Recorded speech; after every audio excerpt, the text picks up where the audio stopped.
Hello दोस्तों, स्वागत है हमारे यूट्यूब चैनल में आपका। अभी तक मैं अपने first second chapter 2 chapter note किए होंगे। हम आज आपके लिए लाए हैं नया चैप्टर नंबर 3। इसका नाम है इनपुट आउटपुट डिवाइस, इनपुट और आउटपुट उपकरण।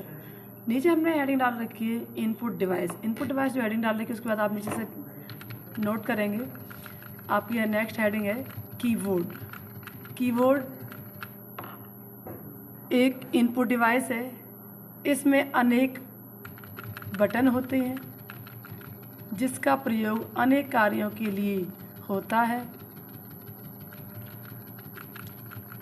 आगे आप हेडिंग डाल लेना क्लासिफिकेशन ऑफ कीबोर्ड, मतलब कीबोर्ड का वर्गीकरण। कीबोर्ड का वर्गीकरण इस तरीके से है आप लोगों के लिए। नेक्स्ट वन हेडिंग डालना आप अल्फ़ाबेटिकल कीज़। अल्फ़ाबेटिकल जो कीज़ होती हैं वो हमारी A to Z होती हैं। नेक्स्ट सेकंड नंबर है आपका न्यूमेरिकल की, जो 0 से 9 तक की होती हैं। नेक्स्ट है आपकी फंक्शन की, जो F1 से F12 तक की होती हैं। जिस तरीके से नोट्स बनाए हैं आपको उसी तरीके से नोट करना है। फोर्थ नंबर है आपका मैथमेटिकल की, जैसे प्लस माइनस इनटू डिवाइड जो भी आप करते हैं। नेक्स्ट 5 नंबर है आपका स्पेशल की, जैसे कि ESC, जैसे एस्केप बटन बोलते हैं। टैब ESC होता है जैसे एस्केप बटन बोलते हैं। Tab button, caps lock, shift, control, alt, start. इसके अलावा भी हमारे कीबोर्ड में और भी की होती हैं। तो नंबर 1 हम लेकर चलते हैं। आपका ESC होता है, वो उसका यूज़ क्या है। तो कमांड को रद्द करने के लिए प्रयोग किया जाता है ESC, जो की होता है आपका वो। नेक्स्ट है आपका टैब। एक टैब का प्रयोग स्थान छोड़ने के लिए किया जाता है। नेक्स्ट है आपका caps lock. Caps lock capital और स्मॉल लेटर बनाने के लिए किया जाता है। शिफ्ट बटन का यूज़, शिफ्ट नेक्स्ट है आपका शिफ्ट। इसका प्रयोग स्मॉल लेटर के साथ कैपिटल लेटर लिखने पर किया जाता है तथा बटनों के ऊपर वाले चिन्हों को बनाने के लिए शिफ्ट की का उपयोग किया जाता है। जैसे हमें कोई सिंबल चाहिए होता है तो उसके लिए हम, जैसे हमें @ चाहिए तो शिफ्ट +2 की इसका यूज़ करते हैं। इस तरीके से हमने आपको बताया है। नेक्स्ट है आपका कंट्रोल बटन का यूज़ क्या होता है। कुंजी, इस कुंजी को बटनों पर नियंत्रण रखने के लिए किया जाता है, जैसे Ctrl+C कॉपी करने के लिए, Ctrl+V पेस्ट करने के लिए कंट्रोल बटन का प्रयोग करते हैं। विंडोज़ की का यूज़ क्या है, स्टार्ट मेन्यू प्रदर्शित करने के, जैसे कि हम लोग Window+R करते हैं तो जैसे रन बॉक्स मिल जाता तो किसी प्रोग्राम को रन करा देते हैं। नेक्स्ट है आपका अल्ट बटन। अल्ट बटन का प्रयोग इन कार्यों के लिए किया जाता है, जैसे कि Alt+F4 करते हैं विंडो को बंद करने के लिए। Alt+F4 से हम लोग विंडो को बंद कर देते हैं। नेक्स्ट है आपका नेक्स्ट बटन जो है वो है आपका स्पेस बार। स्पेस बार का यूज हम क्यों करते हैं। स्पेस बार का यूज 2 शब्दों के बीच खाली जगह छोड़ने के लिए किया जाता है। नेक्स्ट है आपका एंटर। एंटर बटन का क्या बटन यूज़ होता है, कमांड देने के लिए और लाइन बदलने के लिए हम एंटर बटन का यूज करते हैं। नेक्स्ट है आपका बैक स्पेस। बैक स्पेस जो होता है आपका, बैक स्पेस 2 शब्दों के बीच खाली स्थान छोड़ने के लिए इसका यूज़ करते हैं। नेक्स्ट है आपका डिलीट। किसी टेक्स्ट का मैटर मिटाने के लिए हम डिलीट बटन का यूज़ करते हैं।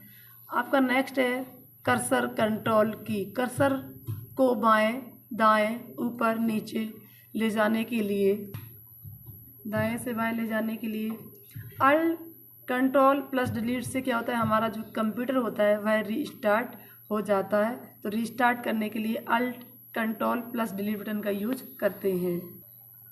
यहाँ तक तो आपने कीबोर्ड के बारे में पढ़ा। अब पढ़ते हैं माउस के बारे में।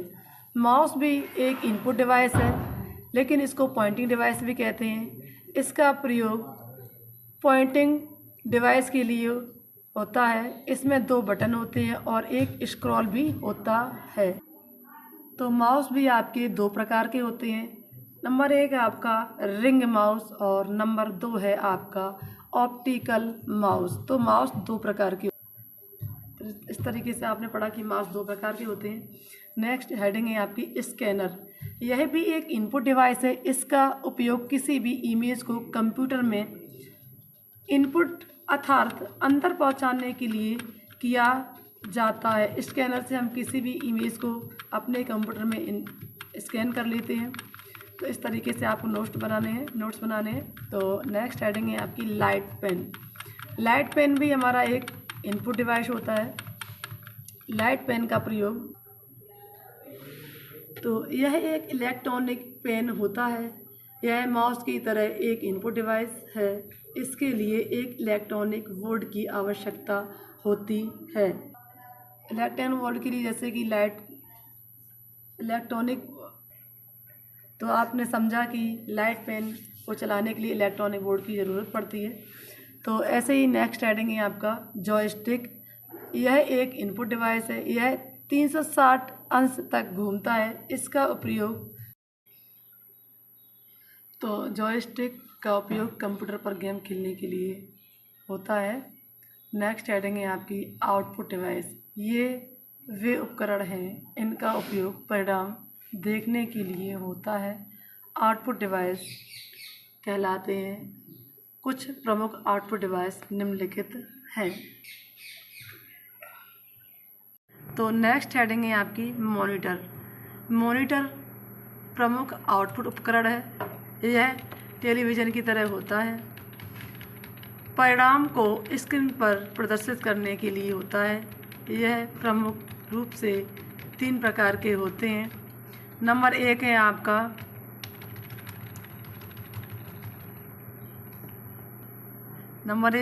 CRT मॉनिटर, जिसका फुल फॉर्म होता है cathode ray tube. CRT monitor को कैथोड रे ट्यूब बोलते हैं। नेक्स्ट है आपका LCD मॉनिटर। LCD मॉनिटर को सेकंड नंबर है, उसको बोलते हैं लिक्विड क्रिस्टल डिस्प्ले।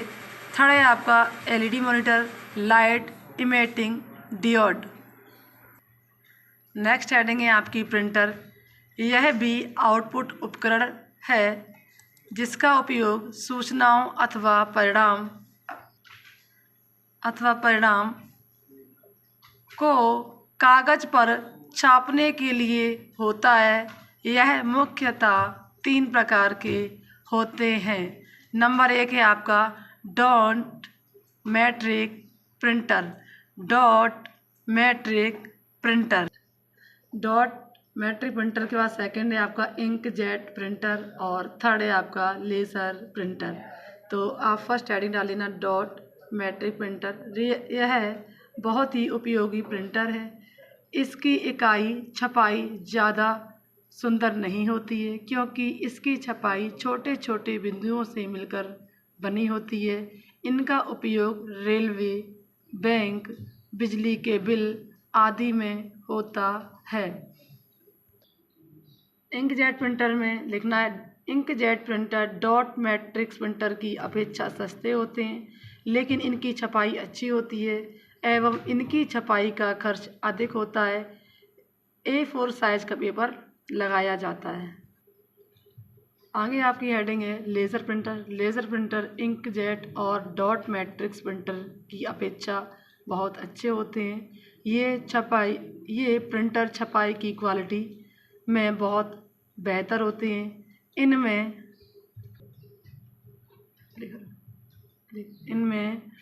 पेपर लगाना पूरी तरह से ऑटोमेटिक होता है। इसके छापने की गति तेज होती है। तो 3 प्रिंटर इस तरीके से होते हैं। तो दोस्तों आपका 3rd चैप्टर कंप्लीट हो गया, जो इनपुट आउटपुट डिवाइस था। नेक्स्ट चैप्टर हम आपके लिए लेकर आएंगे, तो आप उसको तैयार कर लेना। प्यारे दोस्तों, मेरा वीडियो पसंद आए तो वीडियो को लाइक करें, शेयर करें, चैनल को सब्सक्राइब करें। जय हिंद, जय भारत।